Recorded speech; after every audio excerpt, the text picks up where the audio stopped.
এভাবে যদি একবার কাউকে রান্না করে মুরগির মাংস খাওয়ান, ব্রয়লার মুরগির মাংস আর কি, তাহলে কিন্তু সে বুঝতেই পারবে না এটা ব্রয়লার মুরগির মাংস নাকি কক মুরগির মাংস। কারণ এই রান্নাটা একেবারে অসাধারণ হয়, যে একবার খাইব সে বারবার খাইতে চাইব। তো আমার রান্নাটা কেমন হয়েছে অবশ্যই জানাবেন। আসসালামু আলাইকুম রহমতুল্লাহি ওয়া বারাকাতু। আজকে আবার এসে পড়ছি নতুন একটা ভিডিও নিয়ে। তো আজকে রান্না করার মধ্যে ছিল মুরগির মাংস। তো অনেকে এই ব্রয়লার মুরগির মাংসটা খাইতে পারে না, তো আজকে যেন যারা খাইতে না পারে তাদের জন্য আর কি এই ভিডিওটা। তো এমনভাবে রান্না করাম যেন সবাই খাইতে পারে, যে জীবনে মুরগির মাংস খায় নাই সে খাইলেও বুঝতে পারতো না যে এটা ব্রয়লার মুরগির মাংস আর কি। এভাবেই আজকে রান্না করে দেখায়াম। তো আমি কিন্তু মুরগির যেই উপরের ময়লাগুলা সব কিছু পরিষ্কার করে নিয়েছি, পরিষ্কার করে অল্প একটু সেঁকে নিয়েছি, আবার এই পানি দিয়ে ধুয়ে নিয়েছি। এখন শুধু মুরগিটা কাইটা নেন।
তো পুরোটা মুরগি আমি পিস পিস করে নিয়েছি, এই যে সবগুলা জিনিস আলাদা আলাদা করে নিছি।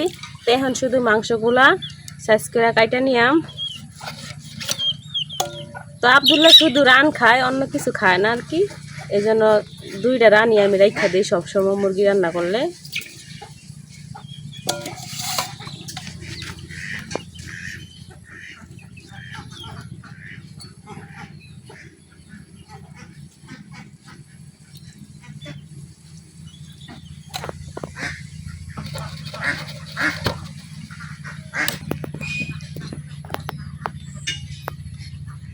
সবটুকু মাংস কিন্তু আমি এই যে এইভাবে কাটা নিছি, এই যে কাটা হয়ে গেছে।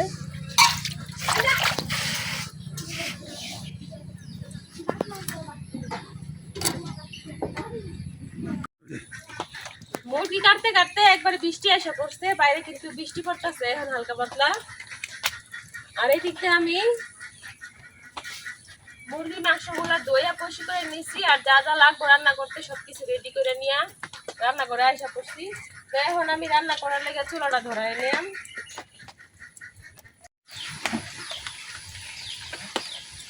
চুলাটা কালকে লেপছিলাম, এই জন্য আর কি আগুন ধরাইতে একটু দেরি হয়েছে, কষ্ট হয়েছে, কারণ অনেক চাপাচাপি করছিলাম।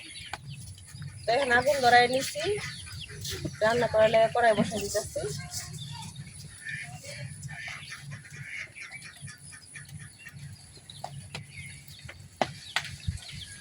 যে জায়গায় মাটি বসছি ওই জায়গাগুলো একটু ফাইটে গেছে।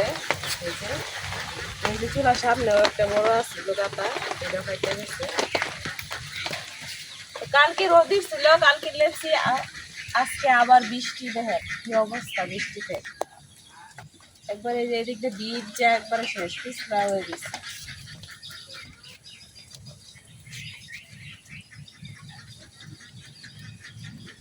এখন বর্ষাকাল, এখন একটু পরে পরে বৃষ্টি হইব, আবার একটু পরে রোদ হইব আর কি। রোদের কোনো গ্যারান্টি নাই, বৃষ্টি হচ্ছে গ্যারান্টি নাই।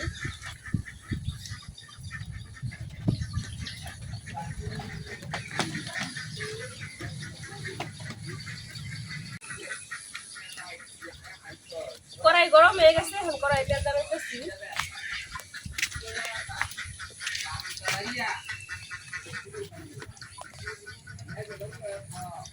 তো কড়াইয়ের মধ্যে তেল দিয়ে দিছি, তেলের মধ্যে এখন দিয়ে দিচ্ছি পেঁয়াজ কষি আর হচ্ছে কিছু গরম মশলা, দারচিনি, এলাচ এগুলা।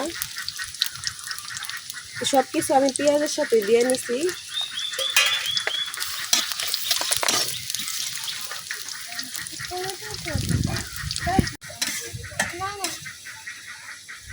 আব্দুল্লাহ আজকে বলছে আমি আমি রান্না শিখাম, রান্না দেখাম, তুমি কেমনে রান্না করো। আব্দুল্লাহ বইয়া বইয়া দেখতেছে আমি কেমনে রান্না করি।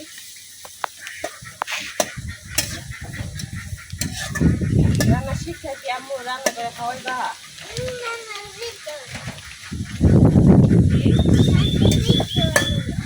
শিখতে পারে না, দেখে দেখে শিখবো আম্মু কেমন রান্না করি। বাইকটা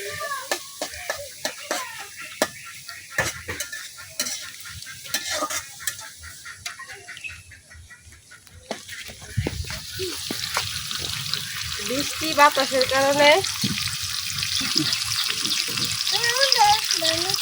আগুনটা একটু জ্বলতে সমস্যা হইতেছে। তো পেঁয়াজের মধ্যে আমি 1 চামচ লবণ দিয়ে দিতেছি।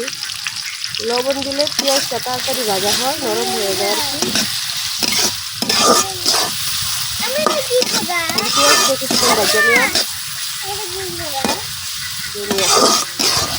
পেঁয়াজটা ভাজি হইতে হইতে এদিক দিয়ে আমি একটা মশলা বানাই নিলাম। দিয়ে দিতেছি মরিচের গুঁড়া। তো ব্রয়লার মুরগি কিন্তু এমনিতেই খাওয়া যায় না, এই জন্য আমরা জালটা একটু বেশি দিই, মরিচটা একটু বেশি দিতেছি আর কি। হলুদের গুঁড়া, হলুদ দিয়ে দিলাম 2 চামচ, মরিচ দিয়ে দিলাম একটু বেশি। তারপর দিয়ে দিলাম ধনিয়া গুঁড়া। এই ধনিয়াটা গ্রান কম, এই জন্য 2 চামচ দিচ্ছি। তো লবণ আগে আমি দিয়েছি 1 চামচ, এখন আবার আরও 2 চামচ দিয়ে দিতেছি, কারণ আমার চামচটা ছোটো এই জন্য। তো এখন দিয়ে দেবো হইতেছে ভাজা জিরার গুঁড়া। তো অল্প ভাজা জিরার গুঁড়া দিয়ে দিতেছি।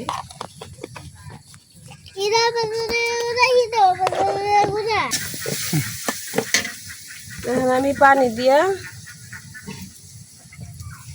মশলাটা গুলাই নেম। এইভাবে মশলা গুলায় রান্না করলে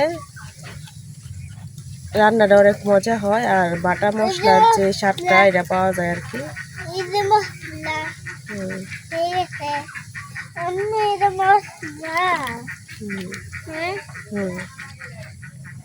তো সবগুলা মশলা আমি একসাথে মিশাই নিছি। এই যে মশলা গুলানো হয়ে গেছে, এখন এইভাবেই থাক। এখন দিয়ে আমার পেঁয়াজটা কি হবো,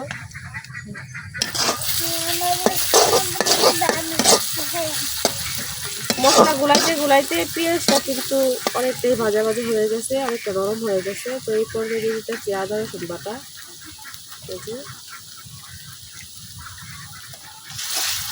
পেঁয়াজের সাথে আদা রসুন বাটা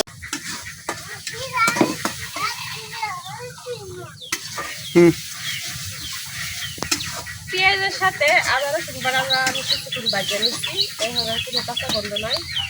যেই মশলাটা আমি গুলাই রাখছিলাম, এখন আমি সেই মশলাটা আর কি দিয়ে দেন পেঁয়াজের মধ্যে।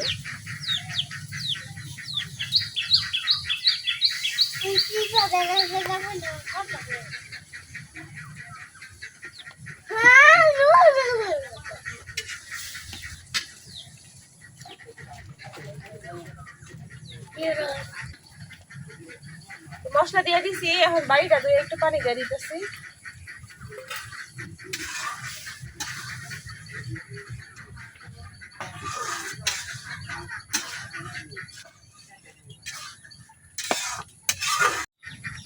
মশলা কষানোর লাগে আমি আর একটু পানি দিয়ে দিতেছি।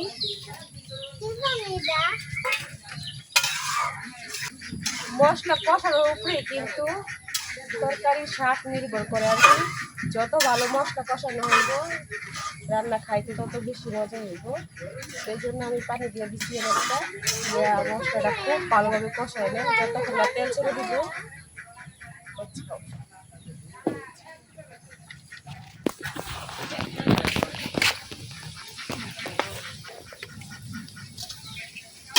বাতাসের জন্য কিন্তু আগুন লাগতেছে না কড়াইয়ের মধ্যে, অনেক বাতাস।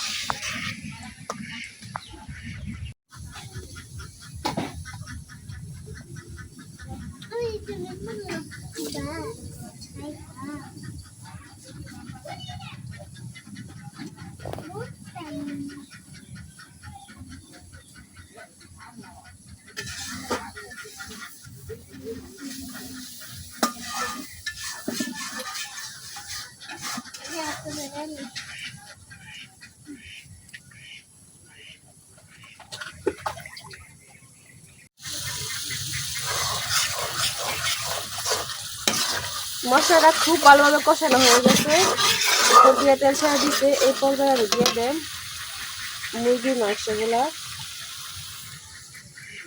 তো আমি আরেকবার ধুয়ে নিতেছি আর কি।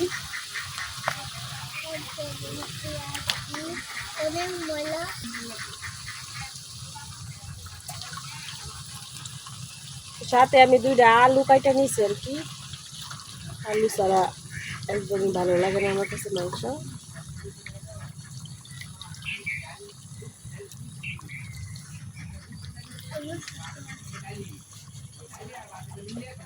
আব্দুল্লাহ কি মুখস্থ করতেছে নাকি? তো আমি যা কইতাছি আব্দুল্লাহ সাথে সাথে কইতাছে।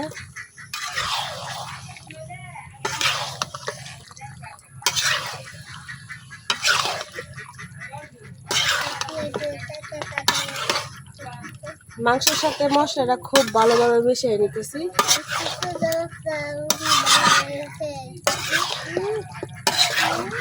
আব্দুল্লাহ একবারে রান্না খুব ভালোভাবে মুখস্থ করতেছে। তো খুব ভালোভাবে মশলাটা মিশানো হয়ে গেছে, এখন ডাইকা কিছুক্ষণ কষায় নেন।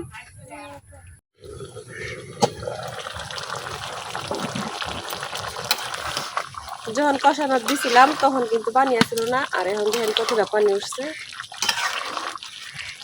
এই পানিটা দিয়ে আমি কষায় নেন, আর এক্সট্রা করে কোনো পানি দিতাম না।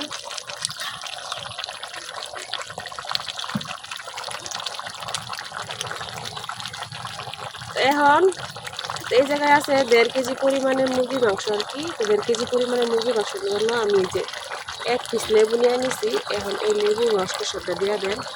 এই লেবুর রসটা এই মাংসটাকে শক্ত করবো। আর ব্রয়লার মুরগির যে একটা গ্রান আছে, ওই গ্রানটা আর কি একবারে থাকতো না, যাইব গা।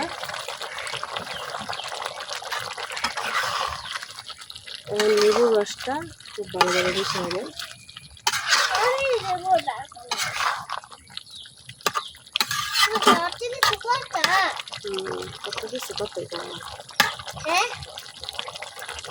মিশানো হয়ে গেছে, এখন ডাইকে আমি আরো কিছুক্ষণ কষাই দেন। দেখেন মাংসের মধ্যে কিন্তু আগে যে পানিটা ছিল এখন একটুও পানি নাই, একবারে কিন্তু কষানো হয়ে গেছে, উপরে তেল জমে গেছে। এই পর্যায়ে আমি অল্প একটু ঝুল দিয়া দেন।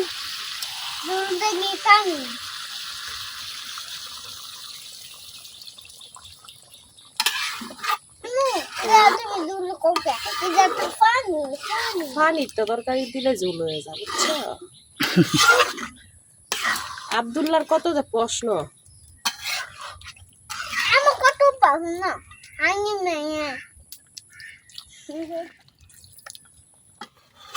আজকে তরকারিটা শুকনো শুকনো করে রান্না করাম, এই জন্য আর কি অল্প পরিমাণ ঝোল দিয়ে দিচ্ছি।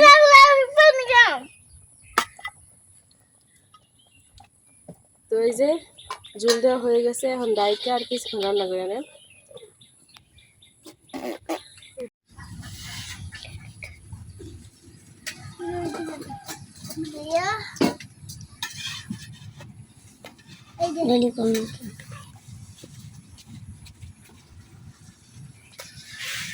ঝোল দেওয়ার পরে মাঝে মাঝে উঠে আর কি আমি লাগাইছি। তো 5 থেকে 10 মিনিটের মতো আমি রান্না করে দিচ্ছি। এই দেখেন ঝোলটা কিন্তু একেবারে শুকিয়ে গেছে, আর দেখেন তরকারিটা কত সুন্দর হয়েছে। একটা মাংস কিন্তু ভাঙে নাই, সবগুলো মাংস আস্তে আস্তে হয়েছে লেবুর রস দেওয়ার কারণে।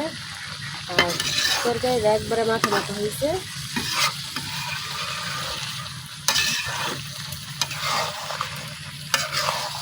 এই পর্যায়ে কিন্তু আমার মুরগির মাংস রান্নাটা একেবারে হয়ে গেছে। এখন আমি উঠাই নেব। দেখছেনই তো আমি কিভাবে ব্রয়লার মুরগির মাংস রান্না করছি। তো এইভাবে যদি আপনি কেউ ব্রয়লার মুরগির মাংস রান্না করে খাওয়ান, সে কিন্তু বুঝতেই পারতো না যে এটা ব্রয়লার মুরগির মাংস। কারণ আমি এই জায়গায় 1 টুকরা লেবু রস দিছি। তো 1 টুকরা লেবু রস কিন্তু অনেক উপকারের কাজে লাগে আর কি, অনেক কাজে লাগে।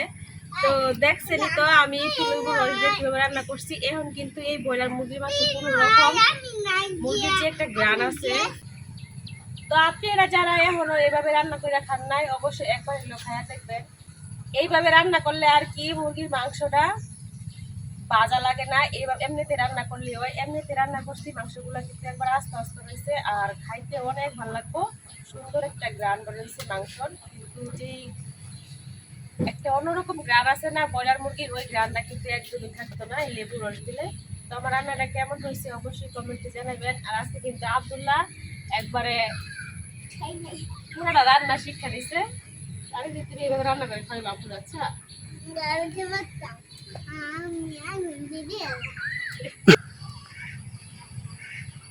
তো এইভাবে মুরগির মাংসটা রান্না কেমন হয়েছে অবশ্যই কমেন্টে জানাবেন। আজকে ভিডিওটা এখানে শেষ করতেছি। সবাই ভালো থাকবেন, সুস্থ থাকবেন। আল্লাহ হাফেজ।